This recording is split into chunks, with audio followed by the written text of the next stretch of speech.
Hello, friends. My name is Sony. I'm an alcoholic. On behalf of Welcome Online AA Group, Chandigarh, India, I would like to welcome you all to our daily online meetings, which we hold between 6 and 8 p.m. Indian Standard Time. Friends, today is Saturday, 29th of October. As you're aware, we are covering 12 steps in 12 months by 12 different groups. And for the last time, this month, we have a group, the Soul Purpose Group from Buffalo, New York, USA. And we have our speaker who will be sharing with us on step 10. And for this, we have Matthew H. Matthew, if you can hear me, welcome to the meeting, sir. And the floor is all yours. Thank you. Good morning. Well, good evening to you guys. My name is Matthew Hydock. I'm a recovered alcoholic. My home group is the Soul Purpose Group. We meet in Buffalo, New York, live on Thursday evenings, and then we're on Zoom on Sunday evenings, 7:30 our time here. I was wondering how far away from you guys I was, and I looked it up this morning, and it's 7,113 miles that we're apart. But the common bond we have of alcoholism brings us so close together. And if there's one positive that came out of the pandemic, I truly believe that it made the Alcoholics Anonymous world a smaller place, that it brought us all together. And I've been able to speak on several different continents. And it's just been amazing and meet so many people that I consider lifelong friends now that I've never met in person. I have several people across the United States that I've connected with and that I can't wait to meet someday at our international convention or something. I love Alcoholics Anonymous, and I really appreciate the opportunity to do this. I think it's just so cool that we can share and we can have the language of the heart that we can share across this Zoom virtual platform, and everybody, we all suffered from the same thing, so the solution is the same. I have an hour, and let me just set my timer so I don't screw up here. Till about 10 after 10 my time, Sonny. So whatever that is for you, right? Okay. I'm going to tell a little bit about my story just so you guys know that I'm a real alcoholic. I'm the guy described on page 21, and then I'll get heavy into step 10. Step 10 and 11, it's so tough to say. I was going to say step 10 and 11 are probably my favorite steps, but I love doing 12-step work. So it's tough, but 10 and 11 are some of my favorite things. And I'm a big proponent of, a lot of times I'll hear people say, I'll be like, oh, where are you in the steps? Oh, I've done all the steps. And I always pause and just say, gee, my big book talks about that this is to be continued for a lifetime. So if someone tells me that they've done, step 1 through 9, which typically I find that not a lot of people finish all their amends, right? And you don't have to finish all your amends to get to step 10. It says, as we cleaned up the wreckage of our past, we vigorously commenced this way of living. I'm paraphrasing, but that's essentially what it says. So when I'm working with guys, when they make their appointment for their first 9 step, we are looking at step 10 and 11 immediately. There's no pause there. And I think there's a misnomer sometimes in Alcoholics Anonymous that you have to have, oh, I can't do that yet, I'm still working on amends. And that's not the case. Had that been the case, I had 212 amends out of my first inventory. I've made 211 and a half.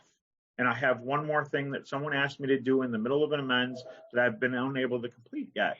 So at 10 years sober, if that was the case, that I had to work all the 9 steps, make all my amends before I moved on to 10, I probably wouldn't be here because I would have drank again.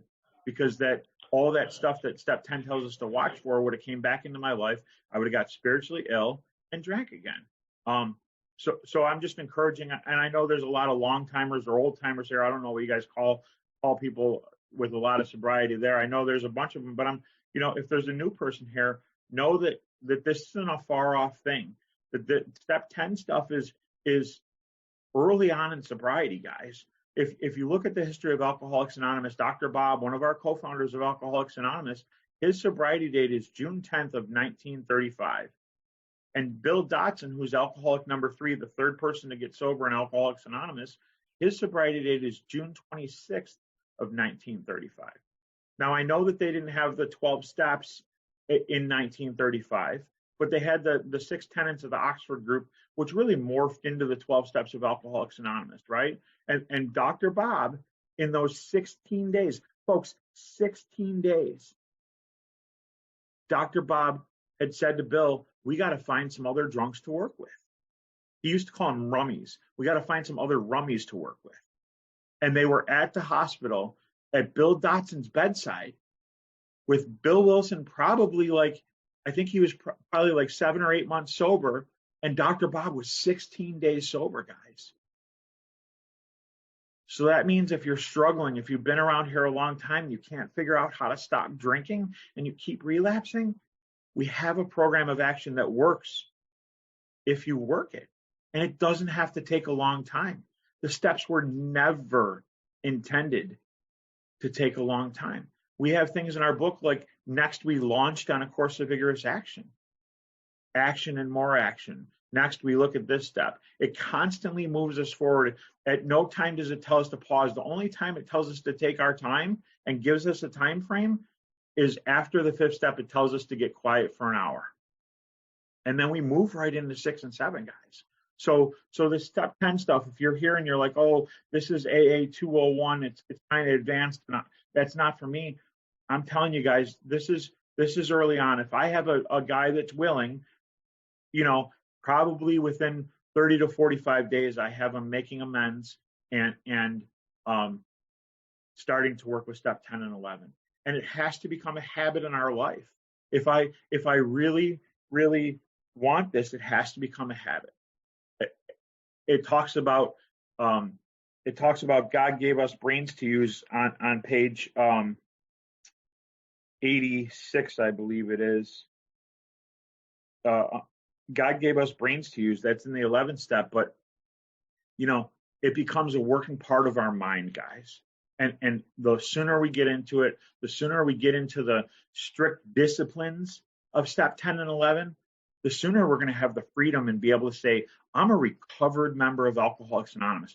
Our big book 16 times in the first 164 pages says we have recovered with the ED at the end. That means I'm not sick anymore. I don't obsess about alcohol. If I don't obsess about alcohol, I don't need to put it in my body. If I don't put it in my body, I can't trigger that phenomenon of craving. And I don't obsess about alcohol. The obsession has been removed. How well can I get here? And if I tell people that I'm always going to be recovering, that means I'm always going to stay sick. And where's the hope in that, right? Our big book does mention the word recovering twice. Once was he was recovering from a gastric hemorrhage, and the other time is, I believe, into the family afterwards when it says father was recovering, talking about working in the early steps of Alcoholics Anonymous, hadn't had the spiritual experience yet. But once we have that spiritual experience, guys, it's freedom. So I heard someone talking about, and I can't remember who it was when we were kind of fellowshipping, talking about, I don't know when I'm going to get this, how I'm going to get this. Buddy, it's available for you today. Yesterday can be your last day of drinking. You can be sober today for the rest of your life. And I know that there's this idea of one day at a time, and that comes from step 10. It comes from nowhere in the first 164 pages in the book, and I don't think anywhere in the stories either does it say we just don't drink one day at a time. It's not in there, guys. It says we have a daily reprieve contingent on the maintenance of our spiritual condition. And that's in the 10-step promises. So that's the daily thing. I have to daily do these disciplines. And why do I call them disciplines? Because on page 86, it says, we alcoholics are undisciplined, so we let God discipline us in the simple way we just outlined. That's why I call them strict disciplines. It's something that I have to employ as a way of life in order to stay in the state of grace, in the state of recovery. Can I get sick again? Absolutely. Our book warns us not to let up on our spiritual program of action. Because if I do, selfishness, self-centeredness, dishonesty, fear, resentment, all those things come back in. And when I'm driven by self, when I'm living a life of self-centeredness and not others-centeredness, I'm going to drink again. Because my solution to to selfish and self-centeredness, my solution to fear, to resentment, is to drink again without this spiritual program of action.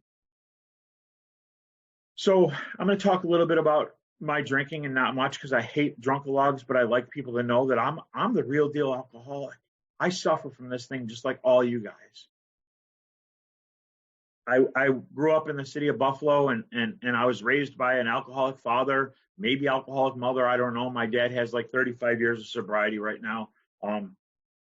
We lived kind of a minuscule life. We didn't have a lot of things. There was a lot of turmoil in our house, and I ended up out on my own when I was 15 years old. I got a girl pregnant, and I moved out of my parents' house. I ended up working really hard in the pizza business, and I bought a pizzeria. And then I bought a second pizzeria. By the time I was 21, I had owned 3 pizzerias, and I was doing really well in life.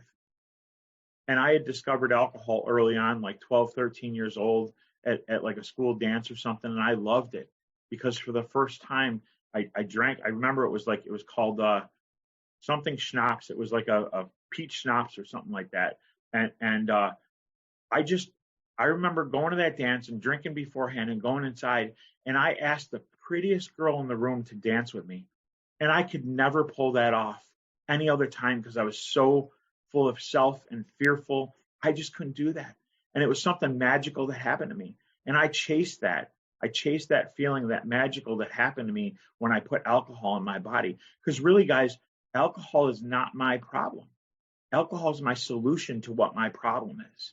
Without a spiritual solution, alcohol is my solution to my problem. It takes me out of self.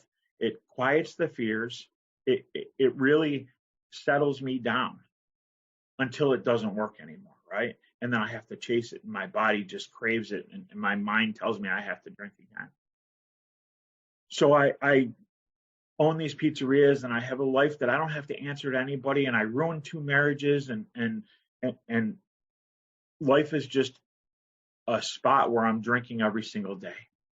And I know that I want to quit drinking. And I've come to Alcoholics Anonymous several times at 19 and 23 and 25 and 30 some years old, and I could never get it. And the reason I believe I never got it was because there weren't people at the meetings carrying a message that had depth and weight to it.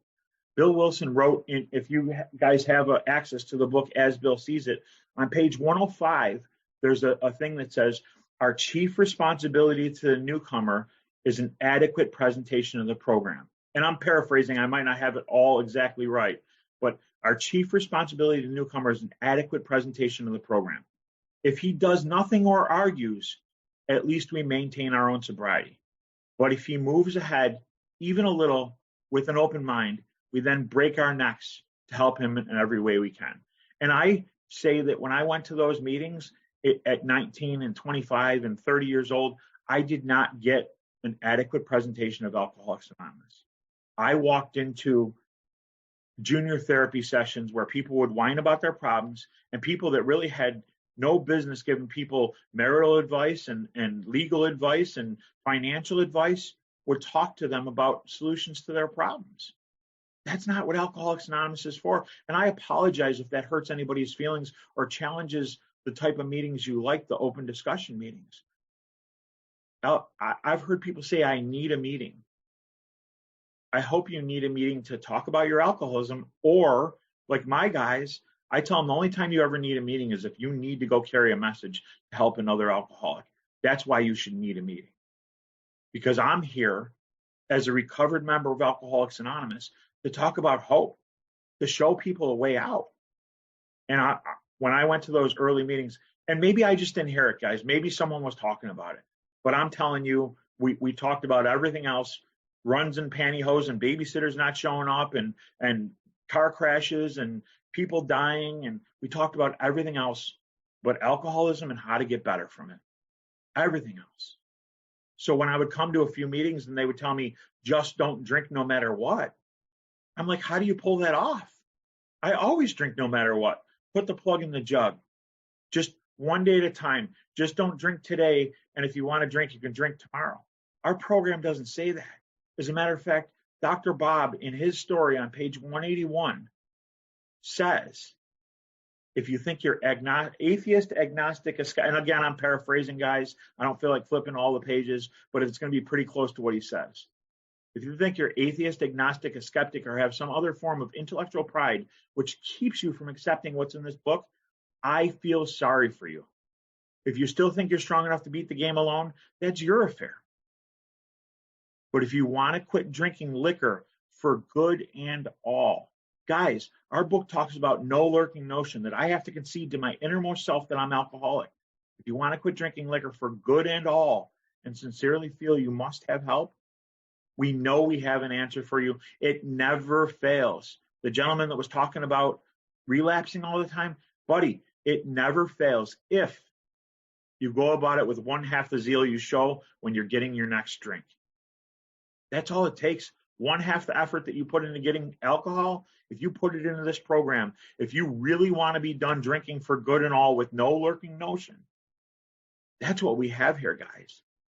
And I didn't hear that message. I heard, just don't drink today. If you want to drink tomorrow, you can drink tomorrow. That means I have a lurking notion. And it's not going to work if I have that idea. So put the one day at a time out of your head as far as I just don't drink one day at a time. We're here to quit and quit for good and all. And if you want to do that, we're going to show you exactly how to do that. My home group, we talk about, there's a reading we have, and we talk about the sole purpose of an AA group is the teaching and practicing of the 12 steps. So we talk about being teachers in everything. Teaching about, you guys read the traditions, teaching about the traditions. How do I apply these not only in my home group, but in my home life, in my business life? How do I apply these principles? Because spiritual principles are good across the board. It doesn't matter where you apply them. The 12 steps, 12 traditions, 12 concepts, I can use those in every facet of my life. And it brings me closer to God. So we talk about teaching and practicing the 12 steps. And we really, truly believe that I'm there because I've had this experience, because I've worked through steps 1 through 9, and I continue to work with step 10, 11, 12. I have something that I can offer to people. And that something I have to offer is simply hope. Hope that you never have to pick up a drink again. You just don't have to, guys. It's true freedom we get here. So when I went to those meetings, I would go and I would drink again, and I would drink again, and I would drink again. And I continuously returned to drinking. And in my head, Alcoholics Anonymous does not work, because I went to the meetings and I tried not to drink no matter what. And I tried to put the plug in the jug, and I tried just not to drink today. And I tried just not drinking 1 minute at a time. And it always failed. There was no message of depth and weight there. There was nothing to draw me in, and there was no hope offered. And I would hear people had 30, 35, 20, whatever years of sobriety, right? And I would just think they were full of crap, because I've tried this, it doesn't work.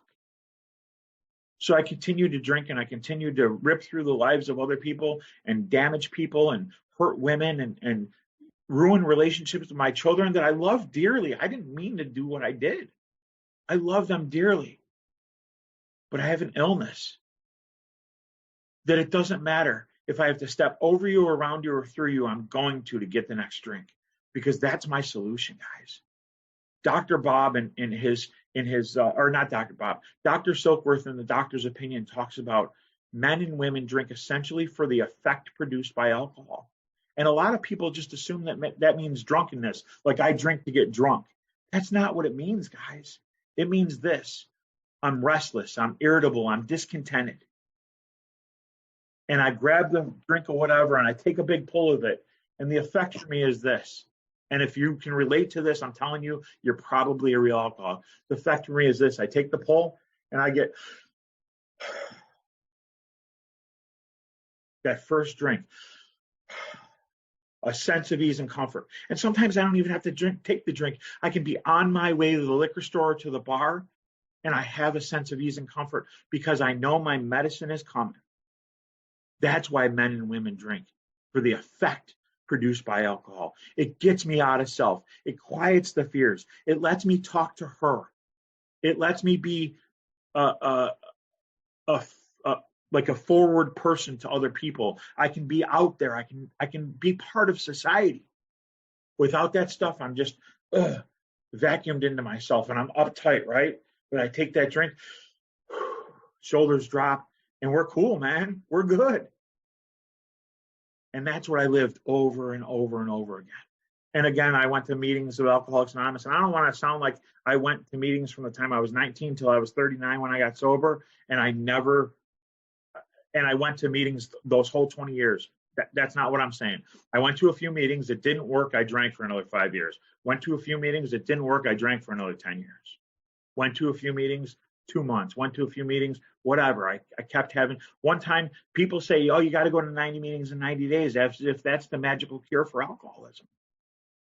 And I own these 3 pizzerias, and I was working 100 hours a week. I'm like, you don't understand. I can't. And the guy told me, well, if you don't go to 90 meetings in 90 days, you're not going to make it. How do we tell a single mom that has 3 kids that works 2 jobs that she's got to go to a meeting every day? Well, you drank every day. Yeah, because I had a toddler on my hip. I had 2 kids running around, and I had a bottle of vodka in my hand. That's how I did it. That's not the solution we have here, guys. So one time I tried this, and I made 89 meetings in 89 days without a drop of liquor. But on day 90, I'm supposed to get my 90-day coin at this men's meeting that had like 150 men at it. And an egomaniac like me, I'm going. I'm going to get that coin. I'm going to get applause. Like, I'm looking forward to that, right? But on night 89, it was a Friday night, restless, irritable, discontented, the shame, guilt, and remorse that rolls around in my head for all the things I've done in my life are on me. And I have to drink. My mind demands that I drink because I can't stay in the state that I'm in, because I can't stand being who I am without alcohol on board. And without a spiritual solution, that's where I go every time. So maybe 90 meetings in 90 days works. I can't tell you. But I know that 89 meetings in 89 days wasn't the magical cure. So I'm not sure what one more meeting would have done for me. And I'm sorry if anybody says these things and that's kind of part of your repertoire. I'm not trying to start a controversy here, guys. I'm just trying to talk about what's in the book Alcoholics Anonymous, and that's simply not in there. So again, I apologize, guys. I'm not, and I ask you, if you're challenged by that or upset by that, I ask you to really look at it and really read the book and see, is that what we're talking about here? On page 24, it says, in the squiggly writing, italics. I'll go right to the page and read it.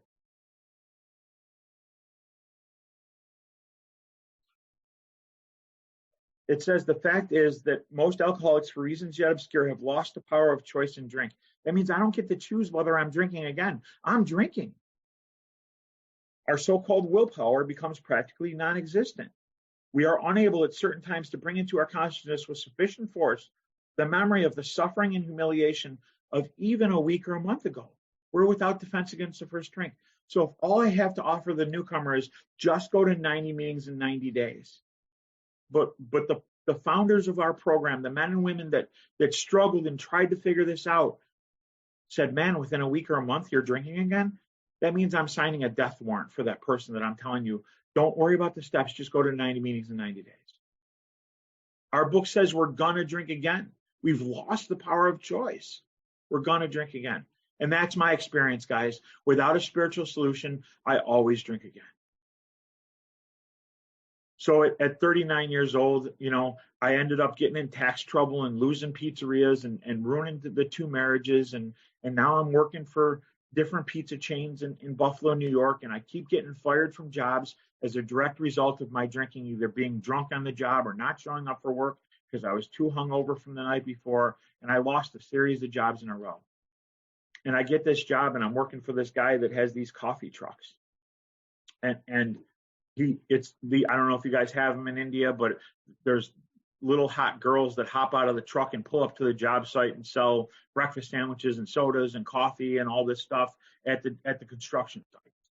And so I'm the overnight cook, and I come in at 11, I work till 7 in the morning, and on my way home, I stop at the liquor store that opens at 8, and I pick up a bottle of vodka, and I go home into oblivion. And that was just the cycle of life every single day. Work all night, stop at the liquor store, pick up a bottle, come home. And my deal, when that guy gave me the job, he knew that I had an alcohol problem. And he told me no drinking on the job. And I said, no problem, Brian. I won't drink on the job, I promise. But a few weeks in, I start to have this thing, oh, maybe he meant that I can't drink vodka on the job. Maybe I can drink a hard seltzer on the job, right? So I bring a hard seltzer just to take the shakes off. Then it's a 6-pack of hard seltzers. Then it's hard seltzer mixed with vodka. Then I just have a bottle of vodka under the pizza unit and I'm drinking straight vodka at work. And one morning his father walked in and was yelling at me about something. And I'm telling you, I was drunk. And I put my hands on this guy's father and pushed him. And he fired me. And I went home. And he was a friend of mine that owned this place. He came to my house. He's like, dude, what is the matter with you? I told you couldn't drink on the job. You put hands on my father. What's wrong with you? That's my dad. I said, Brian, I'm sorry. I was drunk. I know you told me not to drink on the job. And when I told him I wasn't going to drink on the job, guys, I really meant it because I thought I had the power to pull that off. And I just don't. And he said to me, listen, man, I love you. You've been a friend for a long time. He said, I want you to go to Alcoholics Anonymous and get sober. He said, I'm going to give you the next 3 weeks off paid. Here's the money. And handed me $1,500 right there. You go to Alcoholics Anonymous, you get sober. At the end of 3 weeks, excuse me, 1 second, I'm sorry. Talking so much, my throat gets dry. At the end of 3 weeks, you come back, you apologize to my father, and you can work your job again. He said, I'll work the next 3 weeks, but I love having you at my business. You do a good job. I just need you sober. I said, cool, Brian, I'm going to AA today. And Brian left my house, and I still had a half a bottle of vodka left. I'm like, well, if I'm going to quit drinking, I got to finish this bottle, right? So I drink most of the rest of the bottle, and I'm like, I'm going to go to AA tomorrow. And I wake up the next morning, and I knew nothing about the phenomenon of craving, guys. And I know that Sonny and Ronnie and probably a bunch of other people know what the phenomenon, Surrender probably knows what the phenomenon of craving is.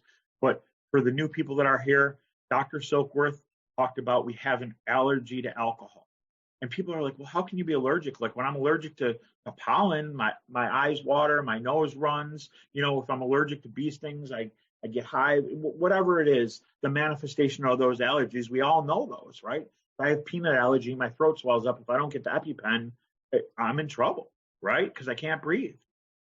So allergy just means an abnormal reaction to a substance introduced to the body.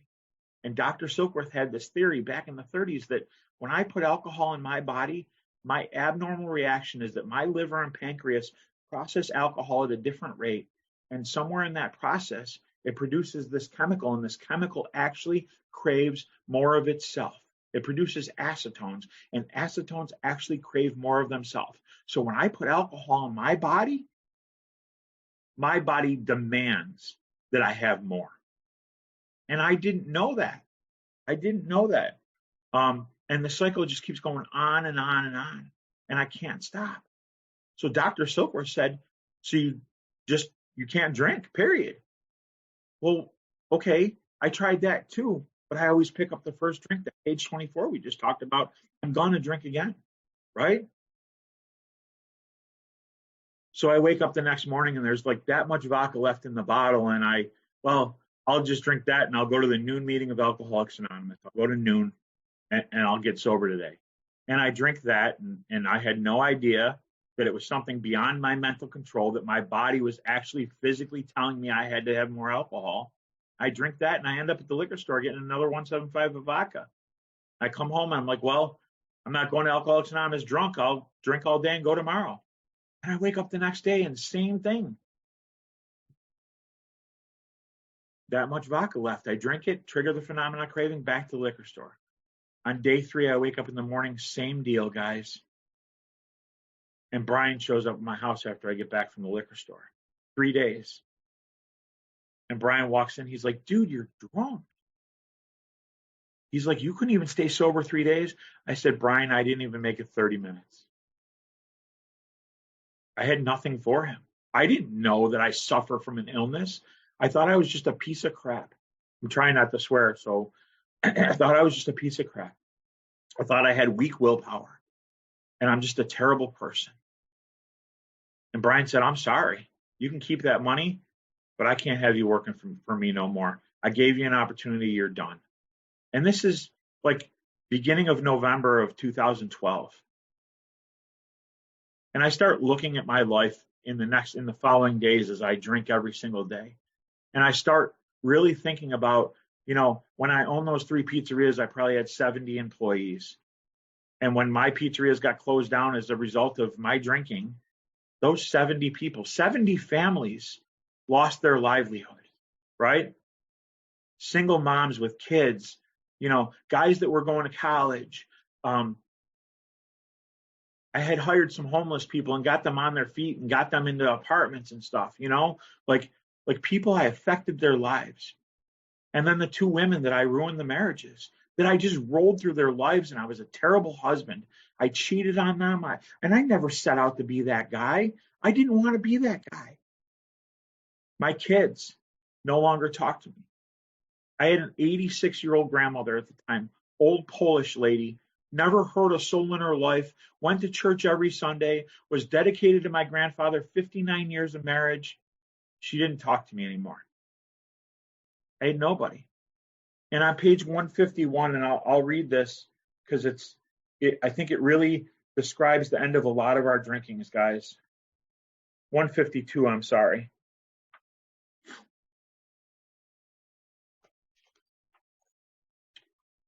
It's kind of middle of that paragraph that's at the top. It says, we know our friend, it's the beginning of that paragraph that's at the top. We know our friend is like a boy whistling in the dark to keep his spirits up. He fools himself. Inwardly, he would give anything to take a half a dozen drinks and get away with it. He presently tries the old game again, for he isn't happy about his sobriety. He can't picture life without alcohol. Someday he will be unable to imagine life either with or without it. Then he will know loneliness such as few do. He will be at the jumping off place. He will wish for the end. And guys, I don't talk about it. I talk about it because I think it's important to let people know that we've all had those feelings. We've all been at that point. I think we've all at one point or another looked at our lives and said, I'm just a useless piece of crap and I don't deserve to be here anymore. So I start playing with this idea of suicide, right? And Thanksgiving in the United States, for me, is my favorite holiday because it's a time where we have family over and we give thanks for what we have, for the bounty of stuff that we have in our lives, right? And I start looking around and I'm living in the house that I built with my own 2 hands, and it's in foreclosure because the mortgage is no longer there. My wife and kids that I built the house for are long gone. All the furniture in the house is gone except for a few pieces that my wife didn't want to take. And I have a terrible old couch that's probably has more pee on it than anything else because I would pass out drunk and then sleep in my own urine. And I have a TV that's on a cardboard box and an old coffee table. And that's what my life has become. Where's the bounty, right? Where's the thankfulness, right? And guys, I'm a cook. In my heart, I'm a cook. I love cooking. So Thanksgiving for me, when I owned the pizzerias, we would have 30, 40, 50 people at our house. And I would invite anybody that didn't have a place to go to come nourish their bodies at my house. Let me feed you. Because the joy for me on Thanksgiving is about the cooking, but it's also about when I put the spread out and everybody's sitting around and there's stuff in their face.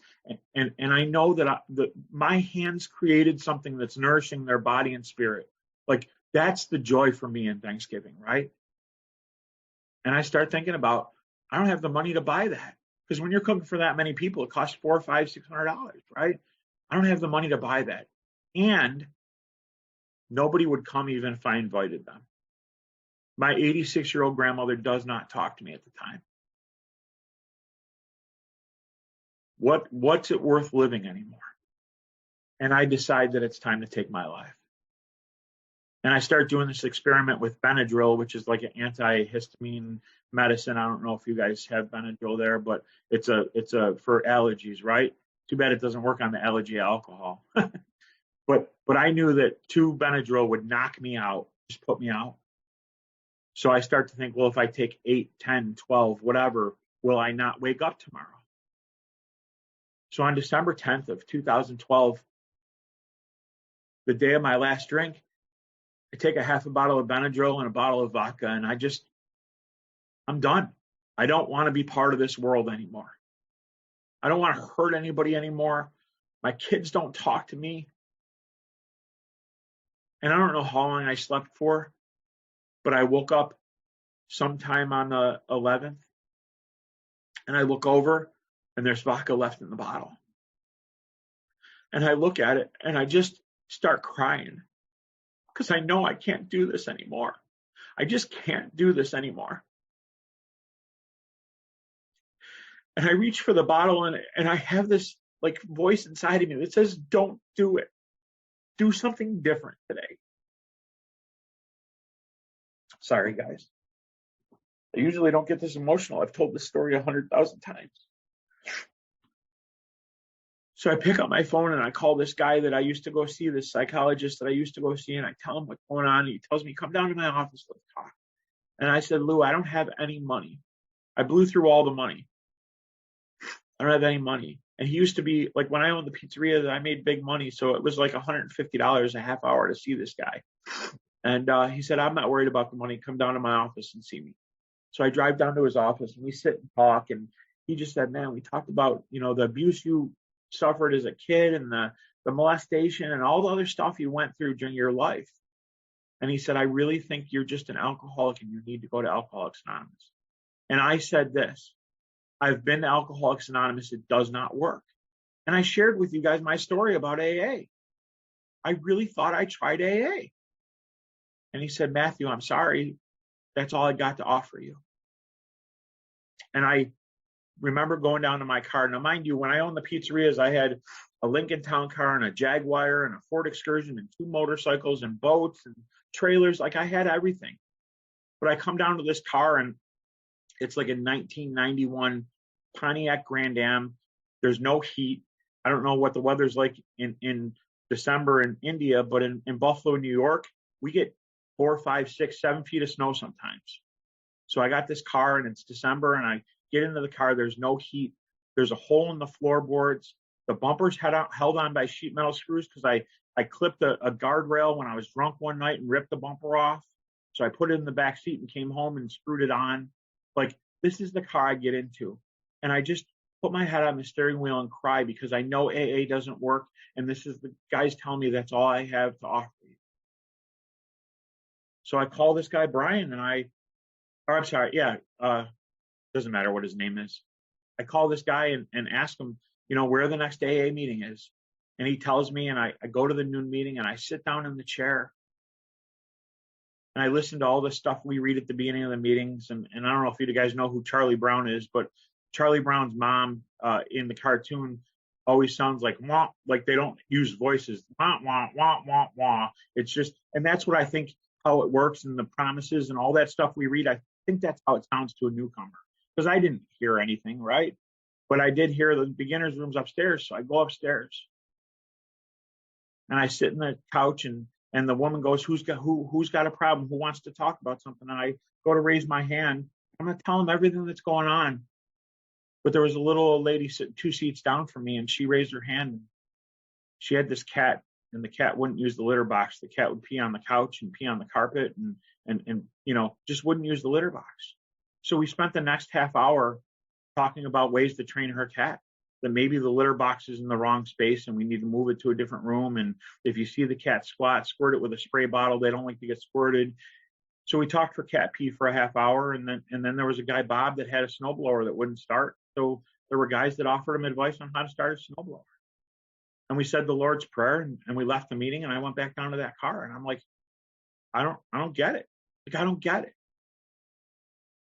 And I reach in my pocket and I pull out 2 5s and 2 $1 bills all crumpled up and I look at it.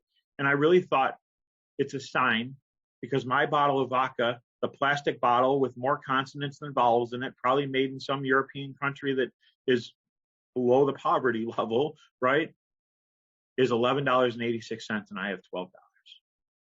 And I'm headed to the liquor store because I'm going to finish the job because AA doesn't work. And I have this thought to call my dad. My dad lived probably about 2,000 miles away from me in Oklahoma, which is in the middle, southern middle part of our country. I call him up and I say, Dad, I know you've been sober for like 25 years at the time. how does this thing work? Because I went to this meeting and I don't get it. And I can't stop drinking. And I told him what the meeting was. And he said to me, that's not Alcoholics Anonymous. That's some weird diversion or weird distortion of Alcoholics Anonymous where people think it's junior therapy and they come talk about their problems when really our primary purpose is to stay sober and help other alcoholics. It's not to go bitch about, I'm sorry, I shouldn't have swore, I apologize. It's not to go cry about our problems at a meeting. And I think my dad knew he couldn't 12-step me. So he said, I'm going to send you a link to a speech and I want you to listen to it. And I listened to this guy, Chris R. from Ingham, Texas, and he blows my mind. Talks about, for the first time in my life, someone put into words the feelings I had and how I drank. But he talked about being a recovered alcoholic. And he talked about working through the 12 steps at a rapid clip. And he talked about a lot of the things that I've talked about already today. And he talked about freedom and hope. That it's not just hanging onto the edge of your seat one day at a time, that we get true freedom here. I call my dad back and I'm like, that was amazing. I wish I could talk to a guy like that. My dad said, he's a friend of mine. Here's his phone number. Give him a call. I called him up and the guy said, Matt, I'm at work. Let me call you back in 15 minutes. And the guy punched out and took a half a vacation day and talked to me for like 2 hours. And told me to go to a meeting of Alcoholics Anonymous and look for somebody that had a beat up big book that was talking about God and the steps, tell him I'm dying of untreated alcoholism and I need help. And that's when I found my first sponsor, Rob. And we got active quickly. I talked about at the beginning of the meeting, working the steps rapidly. Because if in our book it says A, we were alcoholic, could not manage our own life, B, probably no human power could relieve our alcoholism, and C, God could and would if he were sought. That means my sponsor, the meetings, my wife, the girlfriend, all those people are human powers, the judge, right? All those human powers can't relieve my alcoholism, but God can and will if he was sought. And how do we do that? You're working the 12 steps. So we work through the 12 steps rapidly. I make, like I was telling Sonny earlier, I had 212 amends out of that first inventory. I've made 211 and a half of those in 10 years. I have half an amends to make. I stole a park bench from a nursing home because my wife liked it and it was this crazy, beautiful park bench. So I stole it while I was drunk one night. And 10 years later, I go back to, maybe 15 years later, I go back to the nursing home. I talk to the CEO. I tell him that I stole this park bench and I want to get it back to him. And he's like, we replaced that a long time ago. I remember when that went missing. I couldn't figure out what the heck happened, right? He said, I want you to fix that and donate it to a charity. So I've had the cast iron repowder coated, but the wood's like $600. And you know what? There should be no excuse. I can take the $600 and go buy the wood. I need to just finish it, right? But that's the half of the amends that I haven't finished yet. I need to fix this bench up and donate it somewhere. That's my final thing. I hope that next time I see you guys, I can tell you I did that. And then we get into step 10, which is what I'm here to talk about. And I know I got 20 minutes left. So I hope, Sonny, I didn't disappoint you by going through my story, but I think it's important for people to hear where we were and stuff. You know, I think it's super important. So step 10, guys, we're going to be on page 84 and it's really, step 10 is less than 2 full pages, guys. It really is broken down beautifully in here. And I'm going to read some of it and stop and talk about it. All right. This thought brings us to step 10. What's the thought? That these promises, these 9-step promises will materialize if we work for them. If I actually do my amends, if I get out there in the world and not just go say, the word amend does not mean say sorry to somebody. The word amend means to make it right, to make it right. If I go out into the world and I make it right with people, those 9-step promises will come true. So this thought, the thought that those 9-step promises will come true if I work for them, brings us to step 10, which suggests we continue to take personal inventory and continue to set right any new mistakes as we go along. So we continue to look at our life daily and continue to make amends when we hurt somebody, right? We vigorously, again, guys, we talked about working the steps slowly. Don't worry about the steps. You didn't get sick overnight. You won't get well overnight. That's not in our book. Our book says next we launch on a course of vigorous action. And then here it says we vigorously commence vigorously. with vigor, fast, moving along. Keep doing it, right? We vigorously commence this way of living as we cleaned up the past. So that means the moment I make my first amends, I should be looking at step 10. You don't have to make all your amends to get to step 10. Like I said to Sonny in the fellowship beforehand, if I would have waited to start step 10 until I was done with all my amends, I still wouldn't be doing step 10 today, 10 years sober. So I have to get into it while I'm cleaning up the past, right? We have entered the world of the spirit.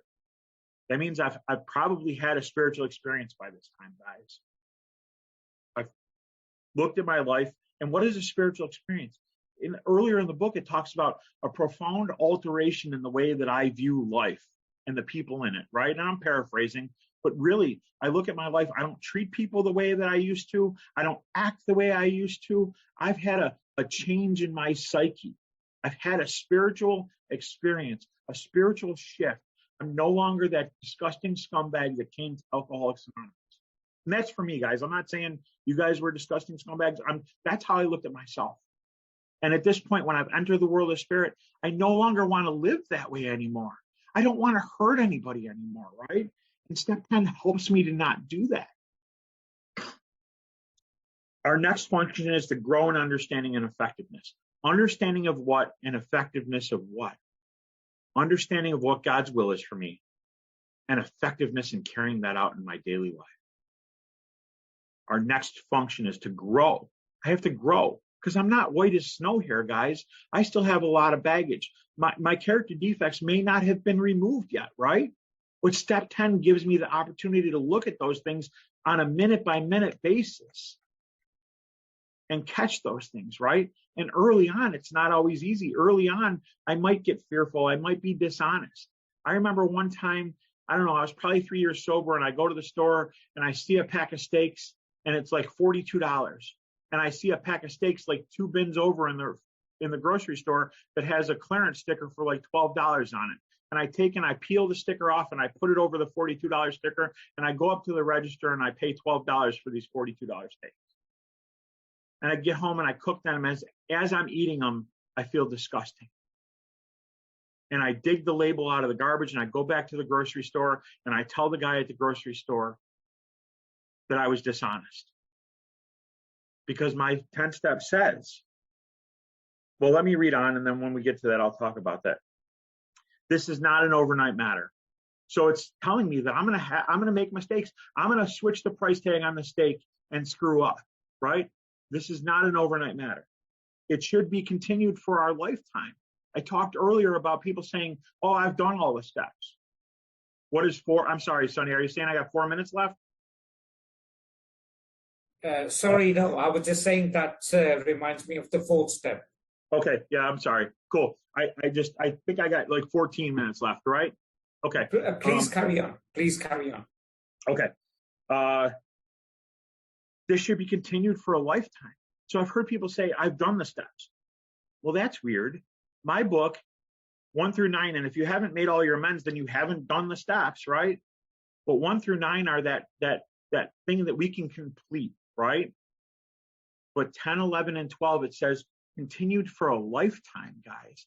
If I want to stay in fit spiritual condition, I have to apply this as a lifestyle. You know, it's crazy because we have a deadly illness, more deadly than cancer. It kills more people than cancer, alcoholism.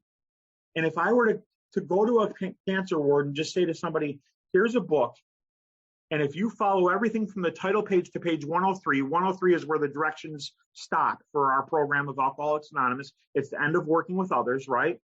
If I hand them this book and say, listen, if you just do everything that's in these first 103 pages for the rest of your life, you will be in a state of recovered and not have to die of cancer. I guarantee you that every person in that cancer ward's going to grab that book and they're not going to let up on this stuff because they don't want to die of cancer. But you tell an alcoholic you have a deadly disease, and if you do everything that's in this book from page 0 to 103 and apply it as a way of life, you'll have true freedom and not have to die of alcoholism. You'll die someday, but it won't be of alcoholism. And we can't get people to do it. Continued for a lifetime. So please don't ever tell people I've finished the 12 steps, because there is no finish point, guys. Just ingrain that into your brain that this is a way that I have to live if I want to stay in a state of grace, period. And I'm okay with that. If this is all I have to do to never be the guy I was the day that I darkened the doors of Alcoholics Anonymous, wow, amazing, great stuff, right? Continue to watch for selfishness, dishonesty, resentment, and fear. Selfish and self-centeredness is the root of our troubles, it talks about, guys. It's underground. It's the root of my problems. So I have to continue to watch for that, right? When these crop up, it doesn't say if they crop up. It says when these crop up. Because we're still human beings, right? We're trying to have this spiritual life where we're still living human beings, right? We're going to make mistakes. Our character defects are going to rear their ugly heads. We're going to get fearful. You know, why did I change the price on the steak? Because I was fearful that I wouldn't have enough money, right? It was financial fear, right? When these crop up, we ask God to remove them at once. Now, early on, I wasn't like, change the price tag, got in my car, God, remove this dishonesty and fear from me. Let me go back in and pay you the right amount, right? No, I came home, I cooked the steaks. I started to eat the steaks. But that voice, that good voice, you know, Glenda the Good Witch is talking in my one ear. Matthew, you can't live like this anymore. Do you want to drink again? Because if you go down this path, you're going to drink again. And for us, the book is very clear. To drink is to die. And I think that people pay that lip service, but I think it's true. And the problem for alcoholics is the alcoholic death is not a fast one. It's a slow grind to die. It's not pretty. We ask God, when these crop up, so they're going to crop up, we ask God to remove them at once. We discuss them with somebody immediately. So I call my sponsor if I need to. I mean, some things at this point in my life, guys, I don't have to bounce a ton of stuff off my sponsor. I don't need to talk to somebody immediately if I know what the right thing to do is, right? But early on, I call Rob. I'm like, Rob, you know, I did this at the grocery store. And he's like, well, you know what you got to do? I'm like, damn, you know, I don't want to go back to the grocery store. My pride and ego don't want to admit that I'm a dirtball. I'm afraid that I'm going to get arrested. You know what I mean? And make amends quickly if we've harmed anybody. I harmed that grocery store. I had to go back no matter what the consequences were, because my spirit can't live with that. And if I start building up this dishonesty and the fear and the resentment again, I'm going to drink again. That's what happens to people in AA. They don't work the steps. They might go through step 4 or 5, you know, do a little 6 and 7, maybe make a couple amends, and then they stop there. And all this stuff builds up again, and they're back in self, and they drink again. Because what's our solution without a spiritual solution, guys? Glug, glug, glug. Sense, ease, and comfort. Boom, drinking, right? Then we resolutely turn our thoughts to someone we can help. It doesn't say I got to go help somebody. I just got to think about Sonny. I did something wrong. I was dishonest. I was selfish. I was fearful. Ask God to remove it. Make amends if I hurt somebody. Gee, I wonder how Sonny's doing. I hope Sonny's doing good. I hope Karen's okay. You know, think about somebody else. It doesn't say go help somebody. It says turn our thoughts, right? And then it closes out with love and tolerance is our code. Guys, code is any system of principles or rules. That's our code. It's our system of principles and rules. Love and tolerance. Even the ugliest people in the world, I have to be loving and tolerant of.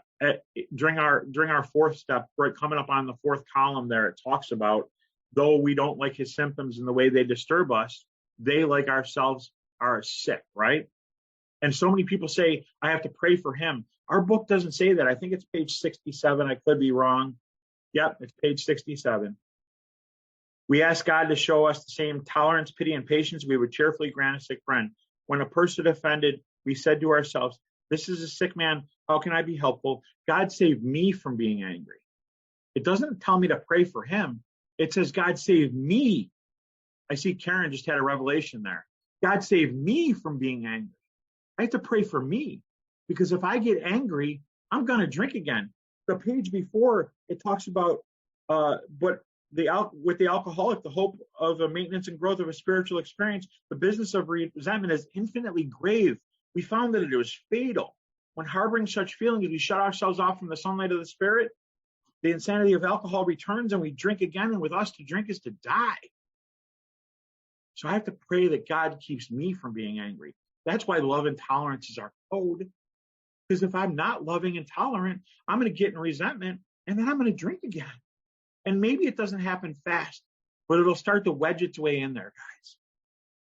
Now let's go on to what I consider, what a lot of people consider the 10-step promises, right? These come true, I believe, and I truly believe at this point I've already had a spiritual experience.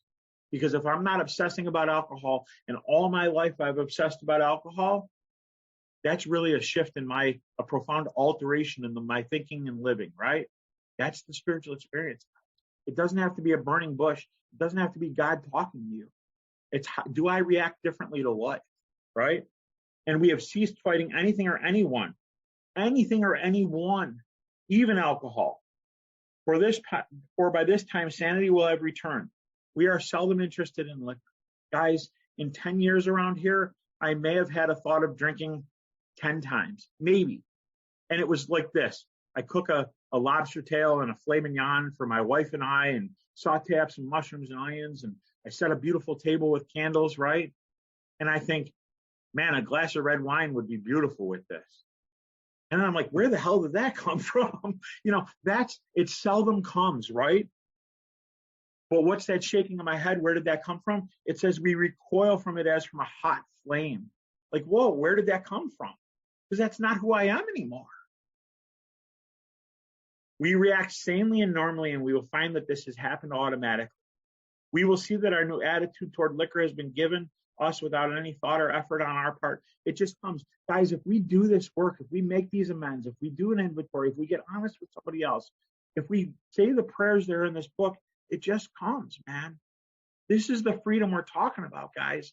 This is real, true freedom. That is the miracle of it. We are not fighting it, neither are we avoiding temptation. Guys, it talks on page 101, 102 about any scheme to shield the alcoholic from temptation is doomed to fail. Doomed to fail, guys. Women have repeatedly tried it with their husbands, something like that, it says.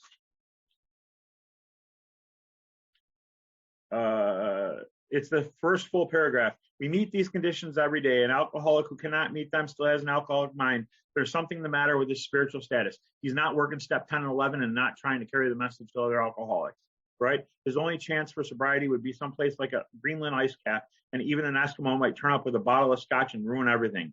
Ask any woman who has sent her husband away to distant places on the theory he could escape the alcohol problem.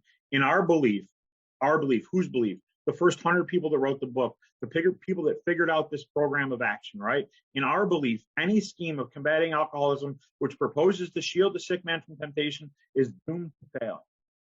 If the alcoholic tries to shield himself, he may succeed for a time, but he usually winds up in a bigger explosion than ever. We have tried these methods. These attempts to do the impossible have always failed. Guys, we don't have to. I can go to a wedding. Liz and I are both 10 years sober. We got married at 6 years sober. We had a wedding. A lot of her family drinks. We served alcohol at our wedding, guys. Didn't affect me. Matter of fact, there was a brand new girl there, came there 30 days, and her mind, my wife was sponsoring her. She still talks about it to today. Her mind was blown that there's 100 alcoholics in a room and 50 normies, and that we're serving alcohol at our wedding. She couldn't imagine it.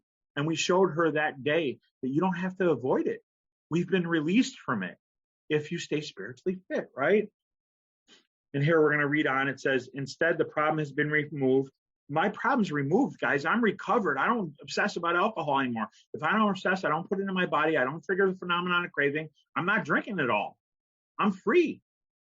It does not exist for us. We're neither cocky nor afraid. This is our experience. This is how we react as long as we keep in fit spiritual condition. So if you're not working with step 10, 11, and 12, if you're not praying on a daily basis, if you're not doing meditation, if you're not trying to help other alcoholics, then I suggest you do, or you're going to drink again, period. Because just because you don't go to the party that has alcohol or whatever, you can walk in any gas station.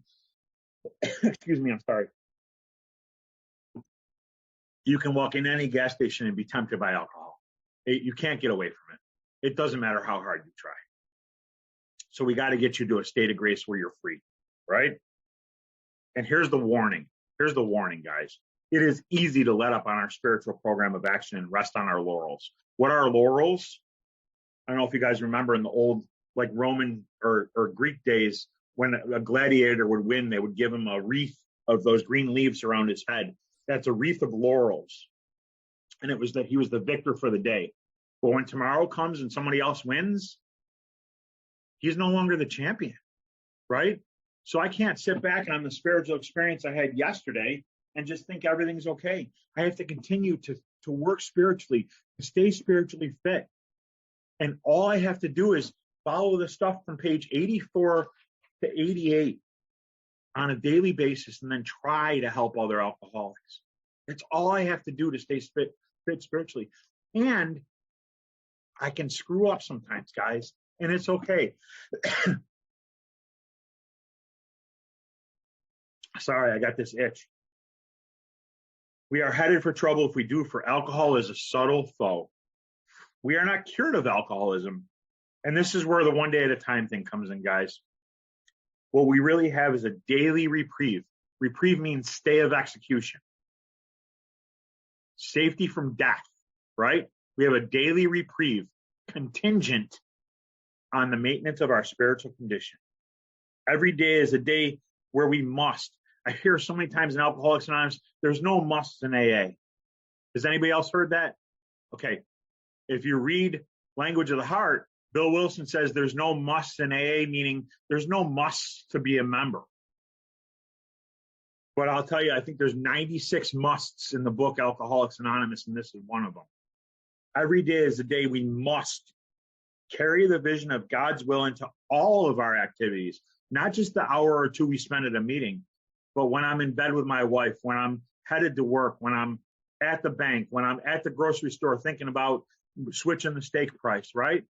We must carry these into all our activities. How can I best serve thee? Thy will not mine be done. These are thoughts which must go with us constantly. Must. If I want to stay recovered, if I want to stay in a state of grace, spiritual fitness, I must take these thoughts with me constantly. We can exercise our will along this line all we wish. It is the proper use of the will. Much has already been said about receiving inspiration, strength, inspiration, and direction from Him who has all knowledge and power. If we carefully follow directions, guys, follow directions, do the 12 steps. If we carefully do everything that's in this book, right, we have begun to sense the flow of His Spirit into us. We've had the spiritual experience. We can feel God's presence. We have begun to develop the vital sixth sense. What is that vital sixth sense? It's knowing what to do when my humanness would have me do something else. It's knowing how to do the right thing. That's the vital sixth sense. Knowing when I'm wrong, knowing when whatever. But we must go further, and this means more action. Again, guys, it doesn't say stop here and practice step 10 for a month. It says move forward. There's more action. Don't stop here, right? Get into step 11, get into step 12. And I'll close out with a little story about step 10, because it talks about, on the next page, it becoming a working part of our mind, okay? And I'm not sure exactly where it is, but it talks about this program becoming a working part of our mind, right? So I cook every year for a men's retreat. We have a 75-person men's retreat in Rochester, New York, about an hour away from where I live. And I'm the cook. I cook all weekend long for all 75 men. We go there on Thursday, and me and about 8 other guys, I kind of orchestrate the whole thing. We cook everything on Thursday, so I just have to heat stuff up, and I can sit in on the sessions with our leaders, right? So we're making stuffed shells and meatballs and taco meat and roast beef, and we're doing all kinds of cooking, right? And I burnt 3 guys don't show up, so it's me and just 4 other guys instead of 6 other guys, whatever, or 7 other guys, right? So I'm under the gun, and I'm really kind of multitasking, and I burn 4 trays of meatballs. And I'm not talking small trays. I'm talking 4 trays with about 60 meatballs on each tray, maybe 80 meatballs on each tray, right? And I don't just slightly burn them, guys. They're like golf balls. hard, all right? And I open the oven door and I say, mother, blah, blah, blah. And I throw the tongs across the room. And I'm like, son of a pup and blah, blah. And I lose my crap for a minute, right? And I put my hands on the table. Now, I don't realize this is happening. Just hear this story out. I put my hands on the table. I breathe for a minute, pull the meatballs out. I hand one guy money to go buy 15 more pounds of ground beef.